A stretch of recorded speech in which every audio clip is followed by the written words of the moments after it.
And according to the 2022 Altman Trust Biometer report, the largest independently owned public relation company, the Chinese people's support rate for their government reached 91%. In your opinion, what can explain such a high rate of support? Esse resultado não me surpreende, porque realmente a China tem uma política de colocar o bem-estar das pessoas, de sua população, em primeiro lugar.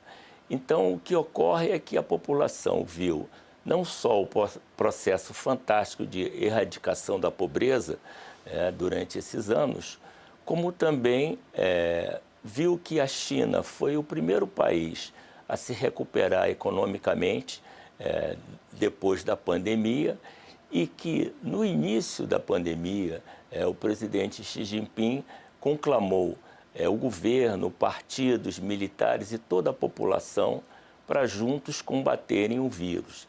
Eu mesmo vi pessoas do alto escalão da China, logo no início da pandemia, irem ao hospital de Wuhan para conversar com os médicos, as pessoas do setor de saúde e a população para saber quais são as opiniões deles, quais seriam os melhores caminhos para eles adotarem. Ora, quando a população vê a participação do governo de uma maneira tão direta e positiva com eles, esse resultado é inevitável, porque eles reconhecem o trabalho do governo. In the past decade, reform and opening up have always been keywords in China. How do you evaluate the measure implemented by China to deepen reform and further opening up? As reformas são fundamentais em qualquer país, né? Elas são necessárias para que o país se ajuste e passe de uma economia para outro tipo sem cair na armadilha da renda média. Então, somente com as reformas se pode alcançar a produtividade e melhorar a situação econômica.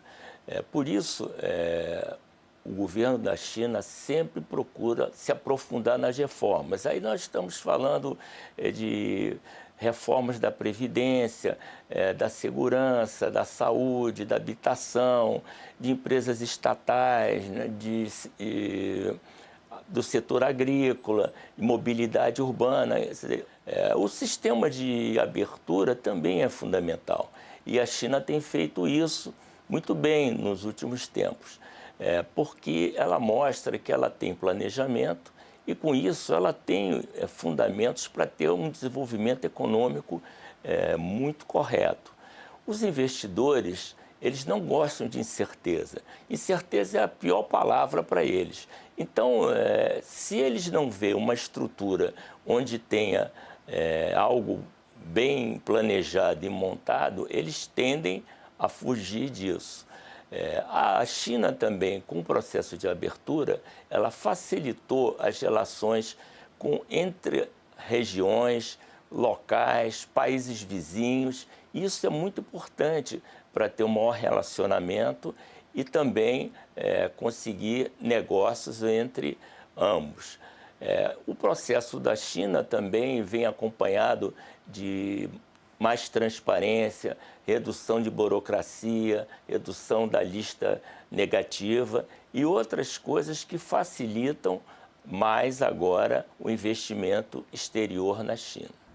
According to the official statistics, China's total volume of trade in goods and services grew from 4.4 trillion US dollar in 2012 to 6.9 trillion in 2021. Ranking first in the world that year. In addition, China ranked second in the world in attracting foreign investment for 4 consecutive years. What are your comments on the impact of China's continued opening up in the world, which is full of uncertainty? Eu acho muito importante esse processo da China, porque a China atualmente é o motor do mundo, econômico do mundo. Então, quanto mais a China se abre ao mundo, dá maiores possibilidades para que o mundo possa crescer, né? Essa mentalidade de Guerra Fria e protecionismo está totalmente fadada ao fracasso. Então, somente com multilateralismo e relação entre os países se pode aumentar esse tipo de relacionamento positivo.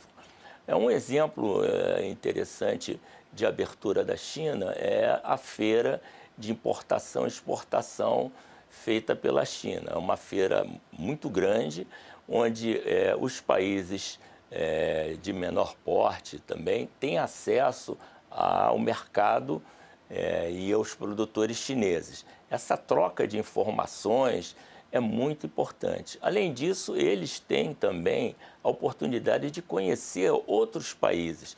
Então, existe uma grande sinergia de complementariedades entre os países.